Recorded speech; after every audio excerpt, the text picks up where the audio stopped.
ওগো তাড়াতাড়ি এগিয়ে আসো, দেখো বাবু কেমন করছে। বাবু ওঠ বাবু, কিচ্ছু হবে না তোর, তাকা আমার দিকে। কি হয়েছে বাবুর? মনে হয় বিষ গেছে। তাড়াতাড়ি হসপিটালে চলো। আমি আর বাড়িতে যাইনি মা, আমি আর এই দুনিয়ায় যাইতে যাইনি। চুপ কর তুই, আমরা তো আছি, তোর কিচ্ছু হবে না।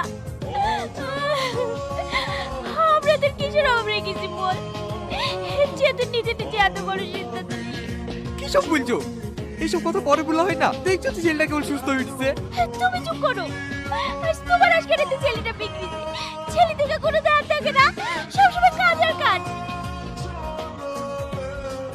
হ্যাঁ, এখন তো শব্দ আমার। এসব কবে করেছে খালাম্মা? গতকাল রাতে। তুমি কবে বাড়ি আসলে বাপ? আজকে এসেছি, এখনো বাড়ি যাইনি। এয়ারপোর্ট থেকে সোজা আপনাদের বাড়িতে গিয়েছিলাম রোহানের সঙ্গে দেখা করবো বলে। ওখানে গিয়ে জানতে পারি ও নাকি বিষ খেয়ে রোমিও হতে চেয়েছে। তুই ওনার রিয়াজ। আমি একটা জিনিস বুঝতে পারছি না, খালাম্মা খালু তোর কিসের অভাব রাখে যে তুই এমন একটা কাজ করলি? তোমরা একটু বাইরে যাও মা, আমার রিয়াজের সাথে কিছু কথা আছে। রিয়াজ, তুমি কথা বলো, আমরা একটু পরে আসছি। মরতে মন গেছে আমাকে বলতে পারতি, আমি না হয় পটাশিয়াম সাইনাইড কিনে এনে দিতাম। মানুষকে এমনি এমনি মরতে চাইবো? তো আপনি কি মহান কারণের জন্য মরতে চেয়েছিলেন শুনি? সাথী। সাথী? সেটা আবার কি?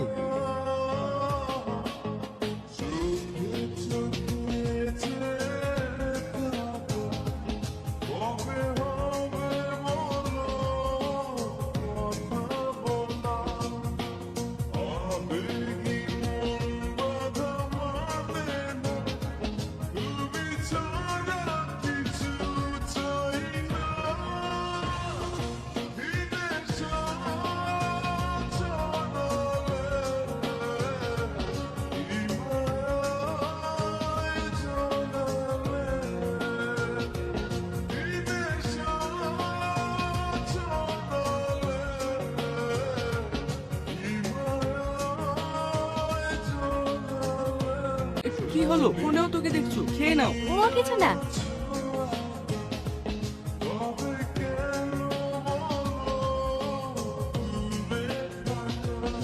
তোমার আবার কি হলো? তুমি এভাবে তাকাচ্ছ কেন? ওর মতো তুমি আমাকে কবরে ছেড়ে চলে যাবা না তো? বোকা একটা, ছেড়ে চলে যাওয়ার জন্য ভালোবেসেছি নাকি? আর তুমি আমাকে ওদের মতো মনে করো? না না, আমি তোমার কখনো এমন বলতে পারি? তুমি তো আমার লক্ষ্মী সোনা। থাকার নাটক করতে হবে না তোমাকে। আমার সোনা রাগ করেছে? জানি না।